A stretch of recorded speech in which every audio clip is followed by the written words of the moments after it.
Welcome, welcome, Facebook. Good evening, good morning, good afternoon. Welcome wherever you are tuning in from in the world. As we always do on these daily live videos, and we are now 6 weeks in, I need for you to do one thing as you're jumping in on this live video is to, number one, give it a thumbs up. I've got a goal tonight to get to 50 thumbs up, 50 likes. So let's see if we can get that 50 likes going. Please just help by hitting that thumbs up button. It gets the algorithm going, gets more people aware of this. Number two, I want for you to give yourself a bit of free promo. So in the comments, give yourself a couple of seconds to just go into the comments, let everybody know your business, where you are in the world, and also as well, what I'd love to see is give yourself a little bit of a plug. So say where you are, who you're helping, who's your ideal guest, because you never know who's going to be tuning in and watching this live video. For those of you on the replay, please do get involved. And finally, what I want for you to do, the big one, hit that share button. Share it into a group, share it on your personal wall, get more and more people aware of this, because as we've been doing every night, it's helped the hospitality industry bounce back. And tonight we've got a guest that you will all know by now. Is James Sinclair, number three times. It's his hat-trick appearance on the Boostly podcast, buddy. We really do appreciate it. And as we do with everybody that comes on the show 3 times, they get the hat-trick. They come away with a little gift. So I don't have a football to give you, but what we will be popping in the post is some Terry's chocolate orange. So that'll be arriving.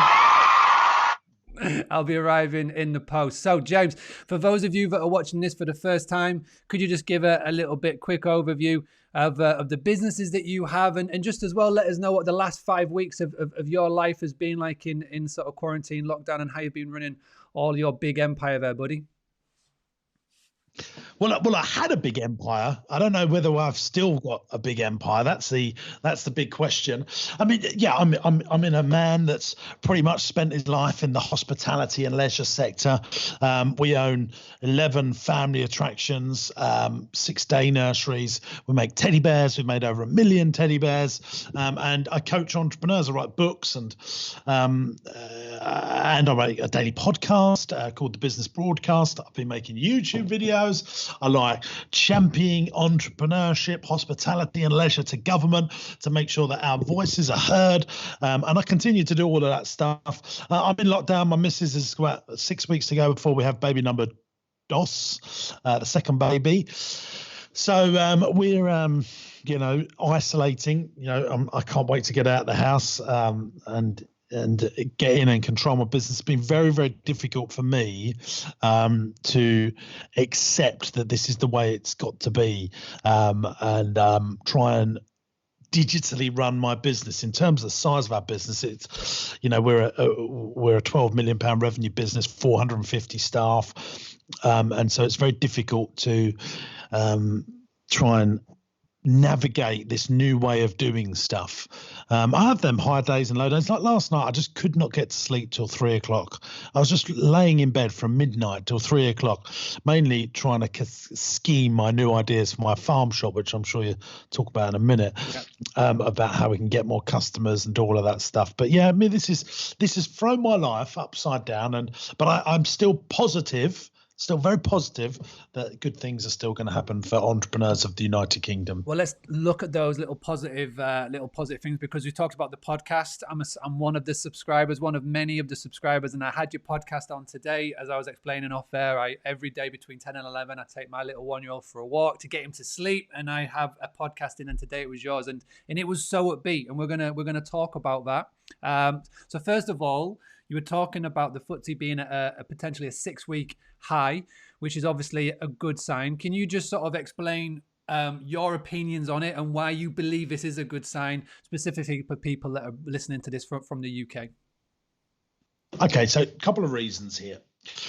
First of all, the United Kingdom is obviously trusted around the globe as a great place to do business. And there's a number of reasons that we've got a majority government, whether you like Boris Johnson and the Tories, and when you've got a country that has a majority moderate government, and I would say they are a moderate centre-right government, or even if you had a centre-left or a centrist government, when you've got a majority government that is not going to worry about a general election for 5 years, we sit comfortably in that position.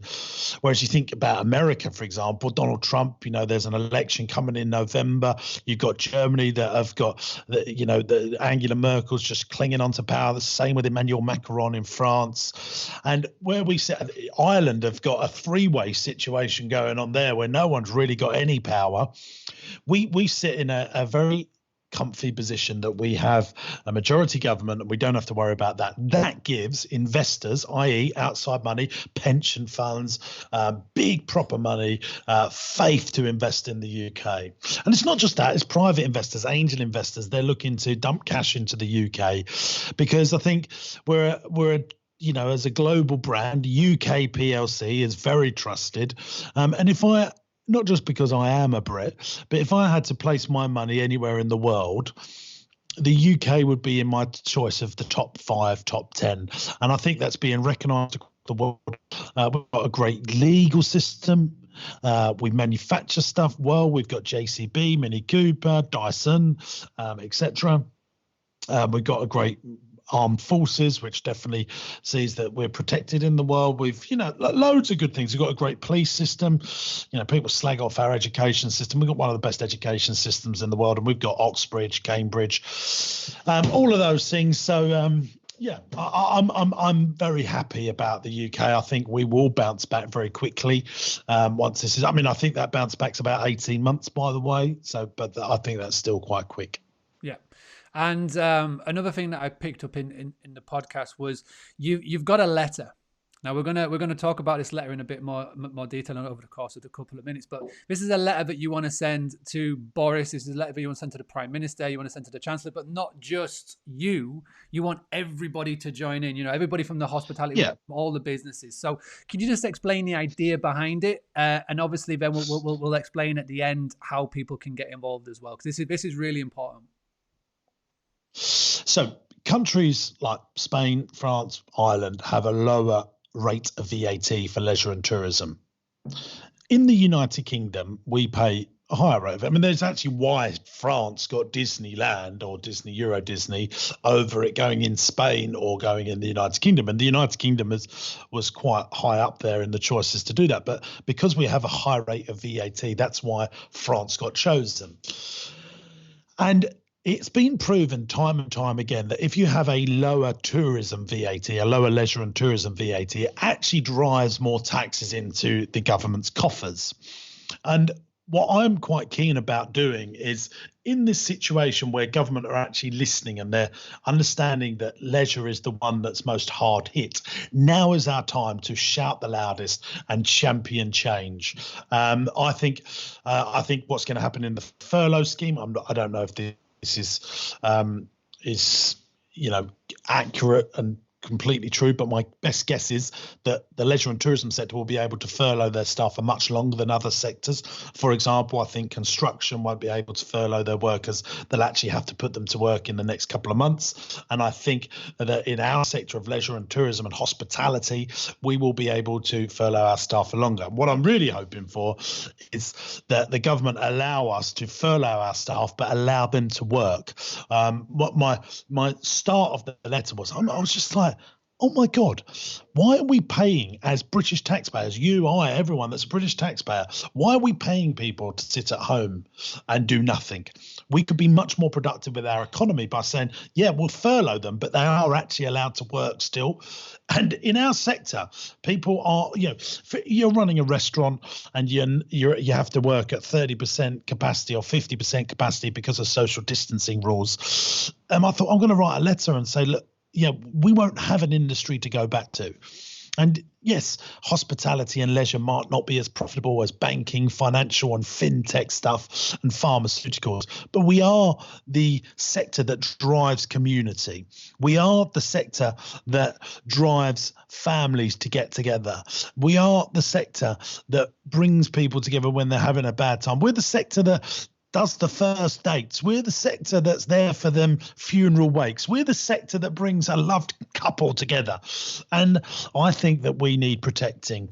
And I think we are integral to society. And at the moment, there isn't a society. And people want to come back and they want to meet their friends and family. But if we're only allowed to trade at 30 to 50% capacity, the only way we're going to be able to do that is if you allow us to furlough our staff and make them work for that. And then we pay the top up 20% to get people 100% of their salaries. I've got some other ideas. It's a 7-point plan. I'm happy to read the letter out. Yeah. No, that's definitely what I would love for you to do. So we've got it. We've got a letter.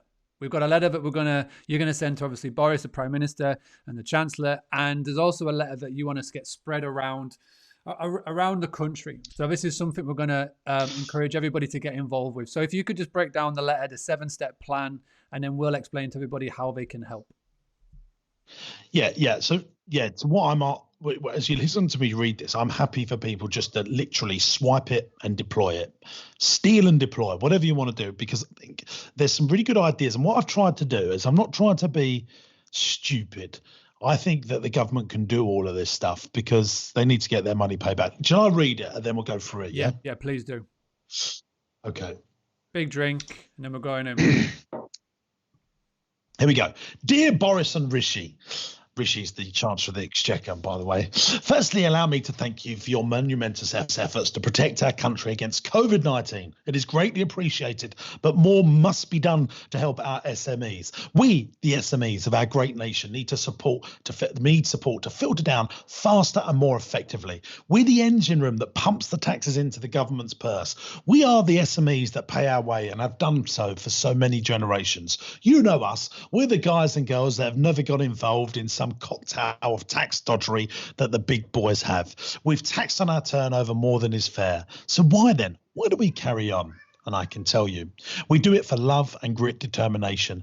We do it because we believe in the end, it'll all be worth it. And deep down, we also know that our taxes pay for our NHS, police, roads and education. It's now time to start giving our British business the ventilators and treatment that it will need to get those precious SMEs out of intensive care. We are there and we are ready to serve. Just so you know, SMEs are companies turning up to £45 million per company. And that's most companies, by the way. As the NHS does its job in saving lives, I'd like to offer my hand in helping save our livelihoods.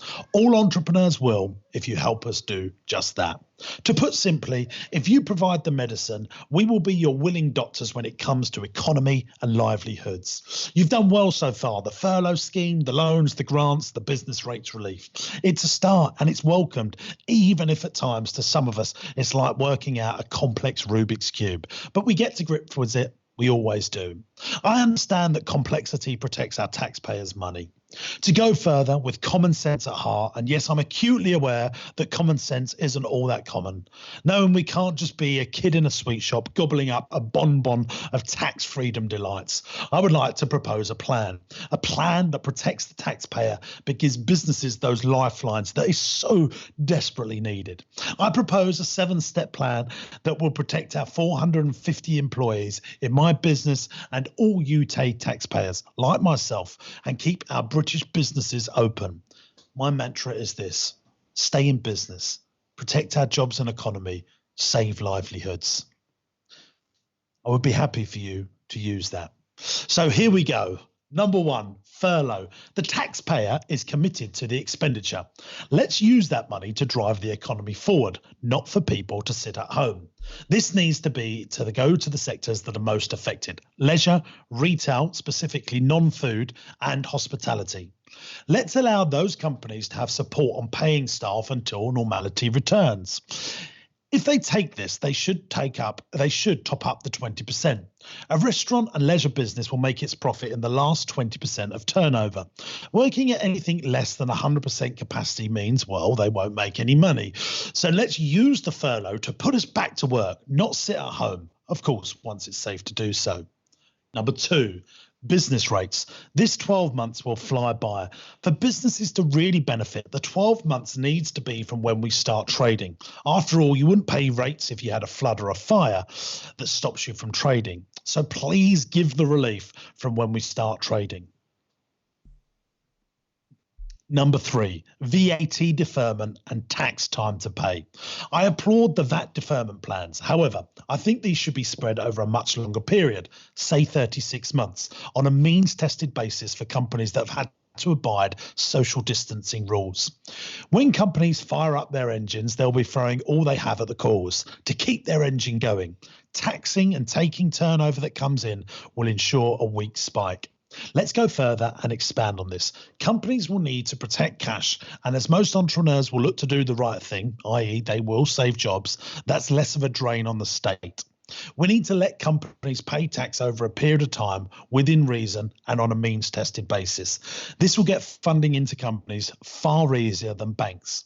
You're probably going to do this anyway, but please don't let HMRC make us complete a tightrope walk over 16 chomping crocodiles to get the help SMEs needed. Number 4, VAT overhaul. And I'll just stop here a second. This is completely essential for our industry, leisure, retail and hospitality. Industries like mine, leisure, retail and hospitality, that can't claim much VAT back always suffer with this nasty tax on turnover. Why can't we have a higher VAT rate for products and lower for services? And whilst we're here, countries that have a lower tourism and hospitality VAT have been proven time and time again to improve the government's tax take in the countries these rules operate. Ask France and Ireland. They both have lowered leisure and tourism taxes. This really is the sector that may never come back if you don't do this. Number 5, Sybil's loans. The Rubik's Cubes of the Sybil's loan, the coronavirus business interruption loan scheme. So far, at the time of writing, only 2% of businesses have been able to get that injection of cash into their business. Now, I think we all know in time this will improve, but my biggest issue is the short-term payback. Why only 5 years after the initial 1-year holiday? This aggressive payback will cause much stress on businesses that in many cases will be forced to be like a startup again once we've been in hibernation for so long. Let us pay that back over 10 years, far more manageable. Lower the repayments and lower the risk. Forcing people to pay it back in 5 years will, I believe, cause companies to go bust, and that in turn hurts the taxpayer. Number 6, insurance. Imagine this. Here's little old me, not panicking when this all took off. Why? Well, I, like most businesses, felt comforted by the fact I pay insurance and have done for years. We'd all be tickety-boo, I thought. I'd receive my business interruption claim and trade through when normality comes knocking again. I was wrong. You don't need to be Sherlock Holmes to see that insurers are running away. I get that it's a huge sum for insurers and they'll need help. Their industry is built on this premises. The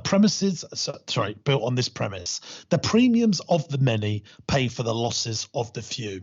In the case of the coronavirus, that model is clearly not the case. My point is this: can we not use IPT, that's insurance premium tax, which the Exchequer collects around £27 billion a year and has done for some time, to be given to insurers to redistribute to the businesses that are most hit? Please use your powers to make insurance fair, or frankly, what's the point in paying insurance? Number 7. Supermarkets don't need relief. Give that money to SMEs. I cannot believe we, the taxpayer, have given supermarkets that have never had it so good a big tax break in business rates. Their income, in some cases, has soused 40% ahead of last year on a year-for-year, like-for-like basis. Seriously, why don't we use those billions redeposited to businesses that have had nothing and need it most? I've read that this amount amounts to £11 billion. So that's it. What do you think? Now's the time you might be thinking, who's the person behind this letter? Hi, Boris. Hi, Rishi. To the person that's reading it on their behalf, I hope you take it up the line. I'm James Sinclair. Who? I'm a UK entrepreneur. I founded my company when I was still in short trousers, 15 to be exact. I've tried my hardest to climb the slippery slope of business. It's hard at the best of times for business owners. So a pandemic is just what we needed. Open brackets. I'm British, so I'll be damned if COVID-19 will take my sarcasm away too. Close brackets. Our business has gone from hero to zero. We're in hibernation, but like a grizzly bear, we can't wait to wake up. So for our companies, Party Man World, our chain of indoor play centres, centres, Marsh Farm, our 50-acre visitor attraction, and Twizzletops, our chain of day nurseries. We stand ready to go like gangbusters. I'm also super passionate about two other points: our 450 employees, their livelihoods, and entrepreneurships. Entrepreneurs have always solved the world's biggest problems, and I've always wanted to help those looking to start, scale, or build up in business. To that end, I've penned 4 books on business, mentored and helped a ton of entrepreneurs with my iTunes Top 10 podcast, YouTube channel, and online training platform, Entrepreneurs University. Here's what I'm going to do for our companies, just so you know. I'll personally guarantee, raise cash, put my house on the line, and secure whatever I have to do to keep us going and to keep my people employed. Hoping you'll help. Hoping you'll be the fuel to drive our engines. Yours entrepreneurially, James Sinclair. So there you go. And you get the round of applause in as well. But that was amazing, and I just basically want to say to everybody that is listening and has been commenting as you've been going, we need you to get involved. So what would you like people to do? I've shared the Google Doc where you've got that, literally what you've just read out there. What do you want people to do? Well, with that? I'm just going to put one more tweet to it, and then I'll just put this everywhere. You'll be able to get the final tweet from our website. Just contact us at jamessinclair.net, and then I want you to send it to your MPs. All your local MPs, and then CC another letter and send it into Downing Street. You can sign it off as me and as yourself, or just as yourself. I don't care. Or, nick my words and put it. I don't care. I just want people to get this over to the Prime Minister and Rishi Sunak. Now is our chance to beat the drum of the hospitality industry in the United Kingdom. Otherwise, I fear that our voices will get forgotten, and we need to bang that drum. Yeah. And you've been doing it very well. Like I say, the podcast is fantastic. We can go and find that out on iTunes, Spotify, and we'll get all the links in the posts. But let's bring it. I love you. Yeah, we'll get it in, don't you worry. But I want to bring it back to like your business. Now, when we spoke to you last, we were talking about business owners and hospitality owners that had been able to bring in income and were basically being so proactive and were doing things that they weren't used to doing. The example I gave was of the B&B up in the Northwest that had started to do takeaway breakfasts. Now they've scaled that up more. They're doing takeaway afternoon teas. They're bringing in, I think it's over $1,000 of revenue every week at the moment, with afternoon teas and these takeaways, which is fantastic. Now you've been busy as well. You started up not one, but 2 businesses. Now, we talked about the Entrepreneurs University last time, but let's focus on the second one. Marsh Farm. What have you been doing with Marsh Farm? Because obviously the visit attraction, people can't go in, but what was the idea that you and the team had, and what did you do? So what we've done is we've set up a click and collect drive-through farm shop. So think about McDonald's drive-through, think about a farm shop. If you combine those 2 models together, so we've been doing about £1,200 a day worth of sales online. People come into our car park and we put the food in their boot. So there's no contact and no queuing up outside supermarkets. Going forward from that, we're going to open a full farm shop. Now, we started off with and I think there's some lessons here for entrepreneurs. We started off with a shoddy brand, and we built a basic website really quickly. And since then, our in-house team, we've got better imagery.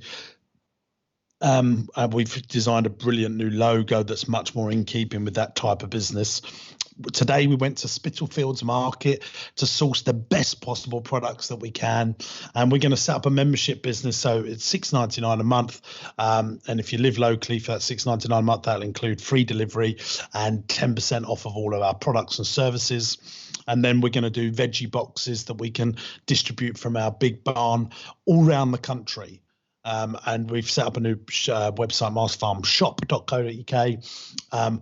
And we're getting literally much better stuff than a supermarket and much better prices. And, so we'll be distributing good quality stuff direct from market every day. And we've had to do that because at the end of the day, like if we carry on doing £1,000 click and collect, right, and then we could do another £1,000 on vegetable boxes across the country. That's £2,000. And then we open a physical shop, and I reckon we do more there, 3,000. That's a £5,000 a day. So if I just, get that going over, just say 300 days, that's a £1.5 million business that we could potentially build just on the side of our existing business. And did you get this idea since being on lockdown, since doing your daily podcast and things, or is this something that you had the idea for sort of before March and you've just gone, right, now is the perfect time? No. We had a big barn, and we was going to turn that into a restaurant. Obviously that's not going to happen right now.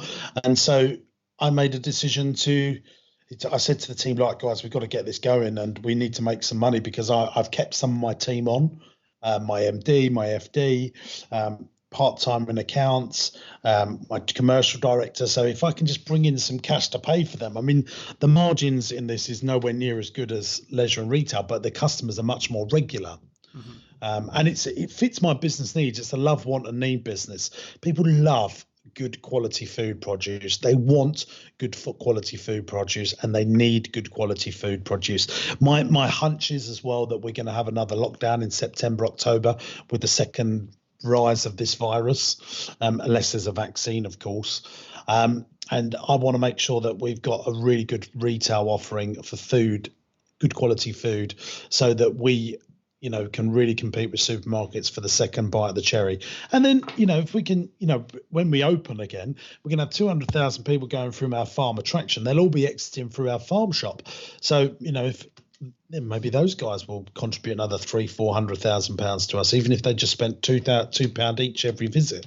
Yeah. It's good, Definitely. And the teddy bears will hopefully getting on Amazon soon, right? So that's another, you've been busy. Yeah, well, we've worked really bloody hard on this to get it on bloody Amazon Prime. And then we realized it's easier to become, a chief medical officer or a chief scientific officer than get the Prime badge. But we've got there in the end, and I'm hoping that in the next couple of days we will have Prime on Amazon, and we'll be distributing on Amazon. And I think that'll go like gangbusters as well. That's awesome. So before we go on to the quickfire questions, because I do have some quickfire questions for you, but I did tell James about, but obviously hasn't passed the message on. Before we go on to them, I'll answer them.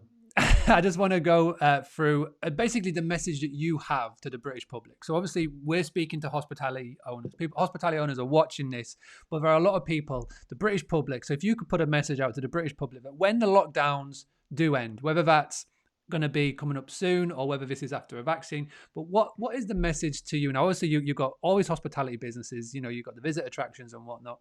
What would be the message that you're going to pass on to the British public to say, listen, we're open, hospitality businesses are here, you've been cooked up in your house for 6-8 weeks. What would be that message to people? And what should be the message that, again, a two-part question, what should be the message that us as the hospitality owners should be passing on to the public as well? Okay, so for customers, I think there's some good points here so there's 3 points I want to make. Number one, if you're in UK hospitality, less people are going to be going abroad. So that people are going to staycate because they're going to be worried this virus is going to come for a second bite. Where would they rather be ill? Would they rather be ill, in an international destination or in their national country? They're going to want to be in their country. So I think there's going to be a lot more people looking to staycate, and I think that's really exciting for the UK hospitality industry. Secondly, the ones that are going to survive are the ones that think like marketeers of their business rather than operators of their business. So you've got to market that you're still open and ask people to come and do business with you and come and use your restaurants, use your hospitality, work out how to do text message marketing, how to do all of this stuff so that you can get people to trade with you. It's the ones that we're reminding people to do business with them that will get the business. Yeah. And then to my fellow British citizens, here's the thing, that I've been doing the marketing for the farm shop. Every berry and every banana that you buy from me right now, from our farm shop, saves a job. It really, really does. And, if you can buy local, buy from the small businesses and think about those guys, you'll be doing a big favor to those guys. And you can go and buy keep an eye out on marshfarmshop.co.uk to get a veggie box from us. Oh, there you go. I'll be ready in that for getting one up to Scarborough. But before we move on to quickfire questions, we're going to be able to. We're working out. Here's the other thing we do. We're working out how we can deliver next day nationwide, and I'm hoping that we'll be able to announce that next week. That's awesome. We'll be looking out for that. Before we move on to quickfire, I just want to share a bit of good news with everybody from a hospitality owner. This hospitality owner is based over in the USA, and she posted up in the hospitality community that their area has just opened up. So obviously different states in America. This is Julie Mills-Rolson. She sent an email out to her email list on MailChimp. Within the first 5 hours, she had received over $1,500 in new reservations. So I think this is definitely what she was saying is guests are just anxious. They are wanting to come and travel. I think of all the businesses that are out there, when you're stuck at home and you're stuck at home for a long period of time, people want something to look forward to. And this is the thing to look forward to is a holiday. It's a trip away, whether it's a weekend or a week or longer. So, there is definitely good signs. So, what I want to do now, first and foremost, thank you for that. Let's get the air horn going. Now we're going to move into the quickfire. So this is, we've been reading letters, sending letters off to the prime ministers, the chancellors. We've been talking all the big things. Now let's find out more about James Jimbo Sinclair, the inside and how your mind works. So the first quickfire question, and again, it's a quarantine style quickfire questions, obviously. But if you could be on lockdown with one celebrity or famous figure, it could be alive or dead, who would that be? So for 2, 3, 4, 5 weeks, you'd be on lockdown with one famous figure. Could be a celebrity, could be anybody. Famous figure of past or present. Who would that be? Well, right now, I would want to be with Boris Johnson or Rishi Sunak to get my 7 points through to save our lives. There you go. I like that one. And obviously, you'll save him from all those dirty nappies that he's going to have to be looking after when he's in the world. My missus, she said, God, that poor man, he's got to keep the country together, and now he's going to have sleepless nights. Yeah, he's had a busy couple of weeks. If there is one movie or TV series, obviously, without lockdown going on and you're chasing around the country and whatnot, doing all of the things, you've obviously built up a bit of a to-watch list on Netflix or Sky Plus or whatever. What has been that one movie or TV series that you've watched recently that you could recommend to others, or is there something that's there that you've just been really looking forward to checking out? Is there anything that you can recommend, whether it's Netflix, Sky, TV, movie, whatever it may be? I watched Unorthodox on Netflix, which was flipping fantastic. That really opened my eyes. I love Peaky Blinders and I love Game of Thrones. They're my 3, but Unorthodox is the recent one I've watched. I thought it was fantastic. Nice. And as you are listening to this, whether it's live or on the replay, everybody please get involved. Every night we're doing this and we've got some great answers coming in on the comments. What is the one thing that you've missed being able to do since being on lockdown? People. And getting out of my house. Yeah. I've been locked up for 7 weeks now and I can't handle it. Yeah. I mean, that's been a common answer. So there's some people and just being around people. Okay, next one. And there's only 2 more to go after this. What has been your favorite purchase under £100 in the last year? So anything in the last year, it could be any of these fancy gizmos that you've got lying around in the office, or is this one specific thing that you've purchased in the past year under £100? What would be that? Well, I said last time, it was my phone charger case. I remember saying, do you remember me saying that? Phone charger, yeah, that's the one. Yeah, so, it connects to my phone. So I think I'm going to have a different one now, though, aren't I? Because I said that last time. You said that on 77, yep. I'll tell you one of the things, it's about £100. It's one of these little Sabin Tech mics. So it means that you can have a lapel that connects to your phone for when you're making videos on YouTube. So you don't need to use a DSLR camera and you don't need to have earpods in your ears. I like and earpods don't actually work on video on an iPhone. I don't know if you know that. I did not know that. So get one of those little ones and it will. So these work on Facebook. They work on Instagram. But if you actually record a video on your iPhone, it's not. It doesn't. So but with this, you can be 15 meters away and still have like audio quality. So it's a really good. It's called a Sabin Tech It's about 100 quid. And it's a good little. I like that. And final one. So what would be your guilty pleasure? So whilst on, maybe it could be on lockdown or quarantine, do you have that one guilty pleasure that's basically something that you do? It's the one that you like to do, and again, one that other people may not know about. Well, the problem is with me, I love sugar. So anything like a Kit Kat, I've been making fresh cakes. You know, I love all that stuff. I don't drink, so sugar's my enemy. And I'm probably getting a bit too fat, and I'm going to have to start working out and getting rid of it once this all finishes. But I just love that sort of stuff. Well, it's handy that, because obviously there's going to be a chocolate orange arriving in the post for being the hat trick of appearances on the Boostly podcast. Buddy, we massively appreciate it. This is where you get a 30-second chance to pitch and promote the podcast, the Entrepreneurs University. Where do you want people to go? Where do you want people to check out? Yeah, well, so my YouTube channel, James Sinclair, there's 450 plus videos to help you grow your business. My podcast is James Sinclair's Business Broadcast, but we've built this amazing online platform, this business training platform called Entrepreneurs University, which we're improving all the time. I saw the next level up of what we're doing, and that's being released now. You can try it free for 14 days. We're doing Zoom calls, and we've got a ton of cheat sheets and blueprints that we're putting into this platform for you to help grow your business. So for free for 14 days, you can try my Entrepreneurs University. Just go to jamessinclair.net, click on the homepage, and there it is, big button, and it will take you in, and you can try it free 14 days. You get a welcome call with one of our coaches, which is well worth it. And then if we've got any members that I think that you should connect with through that welcome call, we'll connect you with those members so that we can help grow your business. And we just want to, it's a model that we're building so that it never stops growing. So one of the things that I've been speaking today about my team, we're putting on interview questions, incident sheets, our staff handbooks, my business plans. They're all going into the vault of the Entrepreneurs University. So it's just adding more and more value to help people grow their businesses.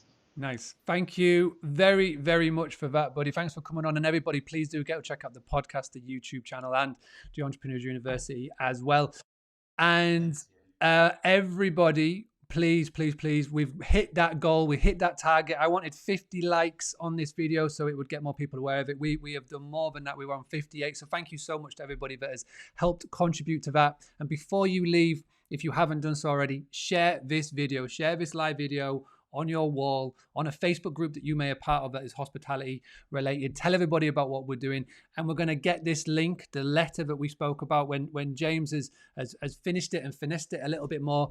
We're going to get it spread out. I'm going to email it out to everybody so you can take it and send it to your local MP and try and spread the word. Let's see if we can really help the hospitality industry with this. But most importantly, make sure you focus on yourselves. We're doing everything that you can from here on in to spread the word. Email your previous guests, talk about it on social media. We will get going. This country will open. Your country will open, whether it's sooner or later. But when it does, people want to travel. So make sure that you are really, really active and telling everybody about it. For now, I'm going to leave you, but tomorrow we're going to be back and we're going to be giving you more little tips on what you can be doing to get more bookings. But for now, thank you so much for tuning in. Stay safe.